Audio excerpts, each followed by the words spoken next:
Death Blow. Death Blow. Death Blow. Death Blow. Hello guys and welcome to a new episode of the Death Blow podcast. Today I will try to say something about this Beyond the Gates concert happened in Grieghallen in Bergen last August 3rd. I never been in Oslo, never been in Norway, never been in Bergen, and of course I cannot judge stuff that happened there, and I cannot say anything, I have heard somewhere, in this page Beyond the Gates Festival on Instagram, and I have to tell something about this. According to what I discovered, band like Satyricon, Bathory, Vemod, and other bands like Quorthon, World, probably I missed someone, of course, Enslaved were there. Bathory Tribute, Blue Fat Death, Tribute to Quorthon and the music of Bathory. First of all, when I heard the news some months before, I believed that it was, wow, definitely something special, something cool. They make a tribute to Quorthon, the leader of Bathory, the founder of Bathory band. So I believed that it was something special, something amazing, and of course for people that have been there, it has been an amazing event, don't get me wrong, and I probably understand that, but in my opinion the lineup was not the right choice. And now I will explain you better what I mean with this. First of all, subscribe, like, share if you didn't do that yet on Death Blow Podcast. I am on Instagram, Facebook, TikTok, of course. I even have a website that you can check out. So I really have to tell my opinion. I have to be accurate about this. I have to do it in the right way. My opinion doesn't want to offend the musicians that did an amazing job. They are very talented, they are amazing talented musicians, they did their best. They've been called by the organization to play there. So I'm not against the musicians, it's not an attack towards them. The problem is when you try to create a tribute to a Bathory tribute, you have to try to do it in the right way. This Bathory concert 2024 marks 20 years since the passing of Thomas Quorthon Forsberg. You can find this on beyondthegates.no, and what I'm reading now. Quorthon is widely regarded as one of the most influential musicians and composers in the world of extreme metal. It's safe to say that black metal as we know it today would never have been the same without the music of Bathory. The trademark riffing, the production and all over the aesthetic is omnipresent in all the bands that has later made their mark on the genre. On their final day of Beyond the Gates 2024, a massive lineup featuring members and ex-members from bands like Aura Noir, Bathory, Darvaza, Emperor Official, Enslaved, Gorgoroth, The True Mayhem, Primordial, Satyricon, Quorthon and World will gather in Grieghallen to pay tribute to Quorthon's legacy and the music of Bathory. The concert will be rounded off with a spectacular production, elevating the music and the imagery of the legendary band like you've never seen before. The artwork was made by Eric Danielsson. About this guy, Eric Danielsson, I have to tell you this. I perfectly understand that Eric is a very talented singer and a talented designer, I have nothing against him, but why calling a guy that chose pig's blood in front of an audience and even threw a torch of fire? I saw this on an Instagram page, which I don't remember the name. I asked myself, why they have to call a guy that chose pig's blood and he is a real Satanist, tries to pay homage to Bathory in the right way, because we have to analyze this concert. They have chosen the first 5 albums, so from the Scandinavian Metal Attack with the Return of Darkness and Evil until of course Shores in Flames. which was from Hammerheart. You know, why calling a guy that chose Pig's Blood? If we analyze Bathory history, Bathory only played probably in the fourth also, if we consider the tracks. Despite Quorthon was using the name Satan and was using the satanic image in a artistic way only, and there was nothing real, nothing realistic in his stuff. I have to remind you guys something. He left this satanic image after 1987, after Under the Sign of the Black Mark. He was evolving into more epic and Viking stuff, you know, if you remember perfectly, this happened. So calling a guy that chose Pig's Blood, threw fire torches, and use animal carcasses on stage, which is more a Mayhemic thing, so to speak, than a Bathorian thing. You know, I have a disagreement with Eric Danielson's presence. It was okay if they would have represented, for example, Pelle Dead or other musicians that are into black metal entirely, that they like that approach, they like that image, they like this evolution in the black metal scene, of course. I would have understood this. But when you touch Bathory, you have to be careful. Because when you touch Bathory, you have to take 20 years of career from 1984 until 2004, and Quorthon was not the first 4-5 albums. It was even more: Blood on Ice, Destroyer of Worlds, the 2 volumes of Norland, and of course Requiem and Octagon that were not even quoted into this organization, because many people hated that album. Perfectly understand that. People have a disagreement about this. So about Eric Danielson's presence, it's something that I have a disagreement with. But right now, let's go and let's dive together into this Beyond the Gates. I want to talk with you guys right now about Gal. You know perfectly, he's an amazing artist, amazing singer. To call Gal and let him sing Bathory songs, it was not, in my opinion, a good choice. Despite he's a good singer, I like Gal's Beard. It's an amazing project that he did. But I have a disagreement even about Gal. Bathory would never wanted to be associated with criminal acts that was happening in Norway back then. So that's how it started my disagreement. I repeat, I'm not against the singers, and it's something that Quorthon would have never wanted to be associated with. So this is the stage with all the candles, 13 candles, like the song from Under the Sign of the Black Mark. That's why they've chosen 13 candles. And then the picture of Quorthon, like a sort of altar. I don't know, guys, what are the 3 things. There is another person that is not okay with this. This person, of course, is Faust. In the case of Bord, he killed a homosexual. To choose a person like Bord Ayton, despite he is a talented drummer, but to represent Bathory, I wouldn't like that. For this reason, it was not a good choice for that. The choice of these 3 artists was not okay. Yeah. This is very important, that thanks to In Memory of Quorthon Instagram page, the interview that Quorthon had with the Sheol magazine explained better about the relationship he had with Satanism and how he changed his idea of it. When bands like Bathory and Venom and Hammer started out 20 or 25 years ago, we went to a certain length to separate ourselves from bands like Saxon and Maiden and all those normal metal bands, but the next generation has to do something even more extreme in order to rebel against the previous generation.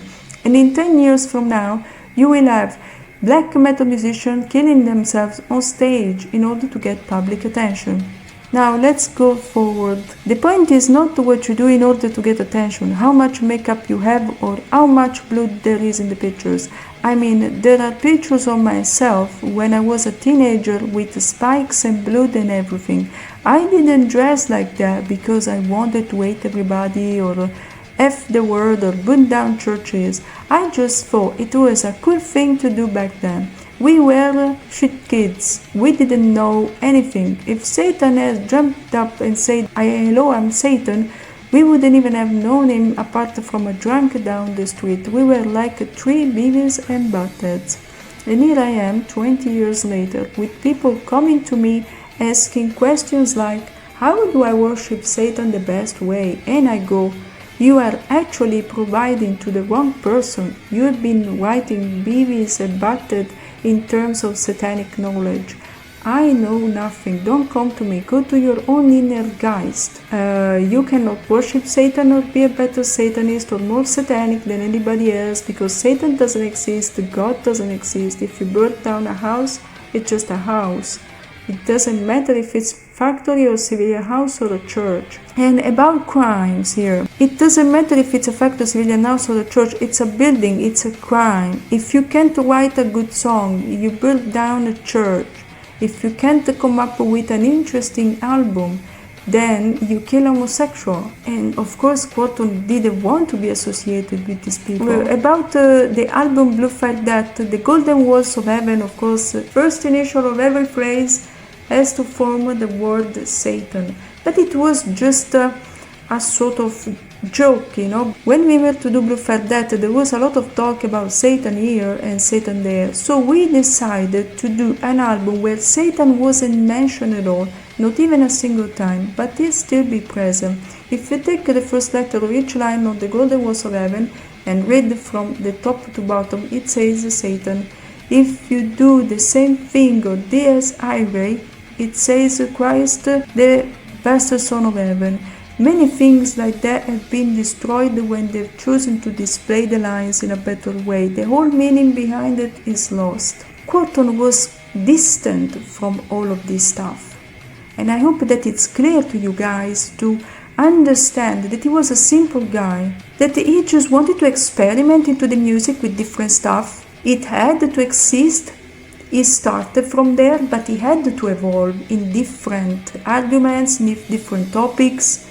He had to change. He evolved, and it seemed like he had to excuse himself back in '94 because of his music, because people were burning churches and asking and say, do you know that these guys are burning churches in your honor?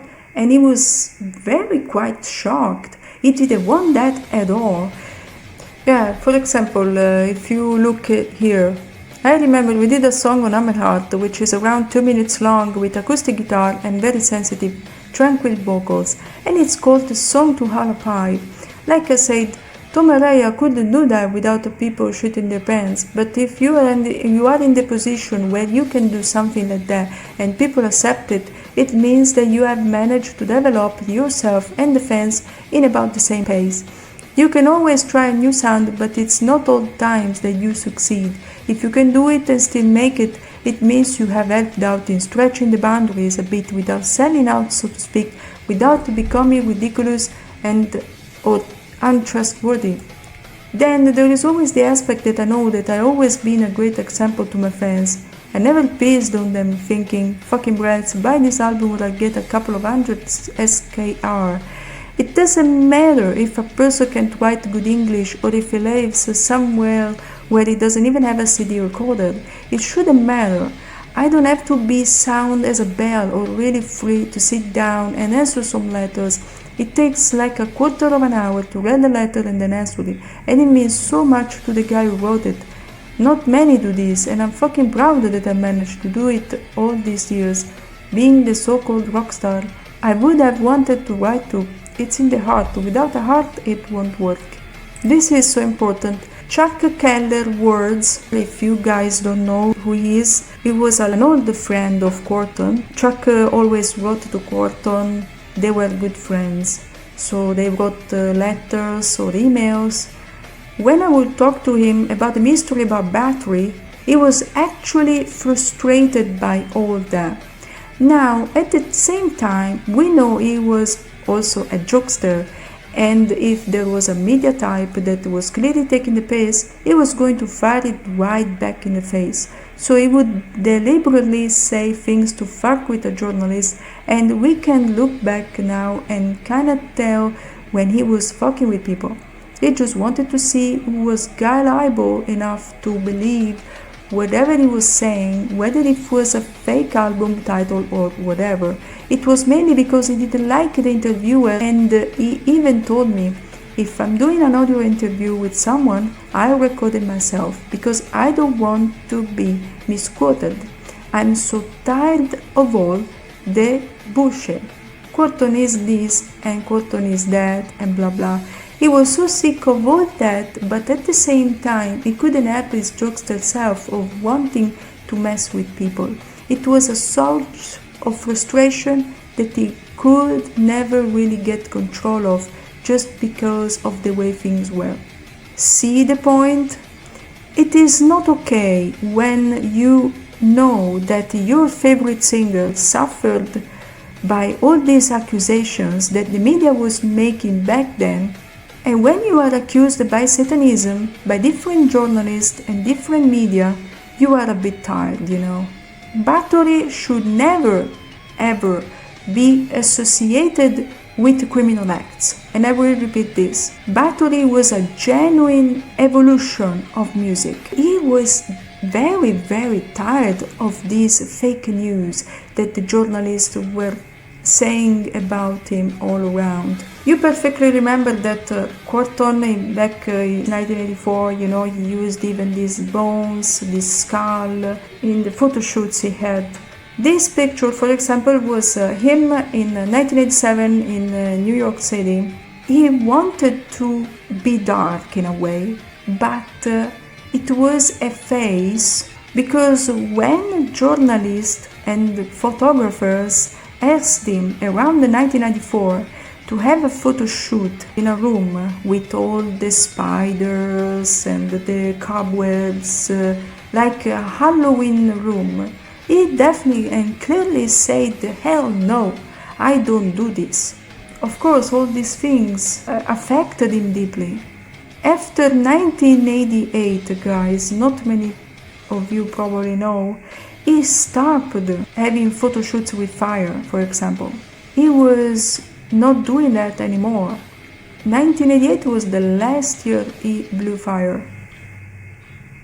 Quorthon, for example, said this in 2002, I do not go to shows or read the metal media or buy or listen to any modern metal albums of any kind. If you play me 10 tracks by 10 different top extreme metal acts, I won't be able to tell you what you're playing. I won't be able to tell you where even 1 out of 100 extreme metal bands come from. People seem to believe that I have a great knowledge and full view of the scene. I tell you, I know nothing. Nothing, period. So of course he didn't want to have nothing to do with black metal bands, you know. For example, this is his theory about Under the Sign of the Black Mark. That is one of the best albums according to the major part of black metal people. I'm just perfectly honest when I say Under the Sign of the Black Mark is not a very good album at all. It's just my personal opinion. I'm not trying to kill the Bathory legend and piss on the cult status around the name Bathory and our albums. There isn't one album I hate as much as Under the Sign. There isn't one second in those songs I like. The some stinks. I sing like a crow, play solos like a pig, and nothing on that album is good. Absolutely nothing. So about Quorthon, like I was telling before, this is an interview with Bathory back in the 90s. But it was recorded at about the time during a lot of satanic residue from the past with us. We were going through a transition period at the time. I had read so much about the satanic stuff and the Christian stuff that I came to the conclusion that Satan was just a hoax created by another hoax, Christianity. And watching my friends who were also in bands but never got a record contract And here we were recording our second album, and I realized if I could put myself in my friend's position, here I am being able to record a record and I'm just singing a lot of crap. It didn't make any sense. It's very cool when you're 14, 15, 16 to sound like a bull terrier on steroids or something like that. Or listen to me, how cool I am with 100% harmonizer on my voice. But what it all comes down to, you want to tell a story, and already on the third album we tried a little bit to arrange our music. A Call from the Grave, Enter the Eternal Fire and stuff like that. So when we recorded those 5 songs during the Occulta session, we realized why should we go on and make another album that's basically just the Return Part 2. So it was more or less for ourselves to prove that we had been developing since we had recorded the Return. So we never finished that session. For example, here I recorded 2 solo albums with the sole intention to write and record something that was as far away from Bathory as possible, because I started to receive letters from people who were sitting in prisons for having eaten 22 people and things like that. They made up to be something that I was not. I just wanted to be an ordinary Swedish guy, singer and songwriter in this cult band. I didn't want to be somebody's god or somebody's excuse for cutting himself up. So I've done a lot of stuff to try and kill the myth. I didn't dress up in leather underwear anymore. I'm glad I never did put on any black or white makeup. I remember going to a lot of magazines here in Europe to make interviews, and they sort of pushed me into a room with pentagram curtains and cobwebs and black candles and plastic skulls. And everything that was missing was a pumpkin and a bowl of lemonade, and we could have ourselves a Halloween party. I said, grow up. This is the 90s. So I've done quite a lot to actually try to distance myself from whatever people make me up to be. So why remembering only and exclusively the first 4 albums, where there was more than that? Despite we all love Blue Fire Death, because Blue Fire Death was immense as an album, and I totally understand this, guys, but Blue Fire Death is not only one of the best albums. You know, there are good songs that he composed even later 91 that is good. To limitate the first 3-4 albums, where Quorthon clearly admitted that he was drunk, that he was just a kid telling a story about darkness, Elizabeth Bathory. It was just telling a story to the people. Here, guys, I found an interview with Eric Danielson, thanks to PhoenixNewTimes.com, that interviewed him and asked a couple of questions about his theory. So here is written, Wotan practices theistic Satanism in the truest sense, with summoning rituals and magic. I'm trying to clarify some of these things. Can you let me know what it is about these types of practices that draw you? He answers, well, many people are curious about that, and I understand that. People are fascinated by extreme things, or even things that are generally disturbing and backwards, that has always affected anyone in the culture. I understand, I do, but at the same time, what I want people to understand is that the religious connections I have, which are very strong religious connections, Satanism is a product of Christianity, and Quorthon said that in many interviews. And he discovered that it was just a hoax, like I said before. So the fact that this guy practices Satanism and does a tribute to Quorthon is nonsense. If you perfectly know that Quorthon was not even Satanist and not even religious person, but he was atheist in the purest form, why call a satanic guy to represent an atheist singer? All of that is very much based upon our own private practice and our religion as Satanists. It's never been our intent to elaborate on that to a wide audience or to let people in on that. What we let people in on is the outcome of the practices, is the practices themselves. What we let people take part of is what we want them to understand and the consequences. our life of adversity and to let people in more to show the servantry in which we work. That would be too well, it's hard to say, but it was never our intent to aim to let people know about our private practices. We have never been able to or willing to talk to people about our practices.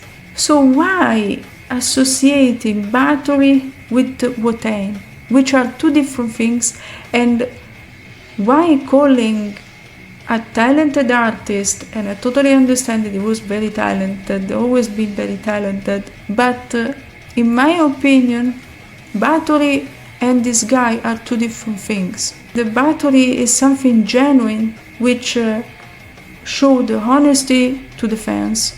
For all these 20 years of career that Quorthon played, I perfectly know that Eric Danielson has been called by Borie to play live on a Quorthon concert. I was dedicated to Bathory concert back in 2010. I don't agree with the presence of Eric Danielson to represent Bathory because of his perception of Satanism and the fact that he's a Satanist. And I know how much Quorthon suffered to be called a Satanist back in the day when he was alive. And it is not a pleasant thing when people define you Satanist and you are not.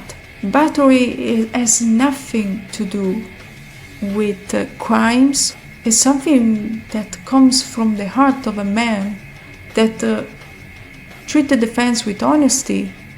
Does Quorthon identify with satanic practices that some other bands have never been involved in, like church burnings and sacrifices? We very much identify with that. And when you're working with this kind of anarchies in their primal forms and you evolve with them, you are calling upon things that eventually will have to manifest physically. And that is why the history of black metal is filled with stories of big buildings being set on fire, of big mass suicides, of people who have been murdered and people who have murdered. It is those things coming to life from the music. They are very natural outcomes. I have a disagreement, of course, with this thing that Eric said. It's not necessary, in my opinion, to commit a crime and be identified as a sort of a leader of a sin. And people that commit crimes, I am not sure if they could represent Bathory in the right way. There are so many talented black metal musicians that didn't commit any crime, but they are very talented, and they would have done the job in a very amazing way. He said clearly, as a Satanist, you put yourself in a position to be an enemy in society and an enemy against the forces that are bold. That really creates friction as we know it. Debating with a Christian to me is, I can get something out of it once in a while. You know, watching a movie or having a glass of wine, and it's the right moment. But it's nothing that I really worry about in the grand scheme of things. Christians are usually people who are quite out of touch with their religion because they are allowing themselves to be swayed by the mundane in their human lives, and that's what Christianity encourages. It's an all too human religion. It has been a mistake, in my opinion. It's just my opinion. I respect other people's opinions about this, but it has been a mistake to call these guys. And that's all for this episode of Deathblow Podcast. Subscribe, like and share. Deathblow Podcast is even on Instagram, Facebook and TikTok, Spotify and Apple Podcasts to listen the audio version. See you soon, guys!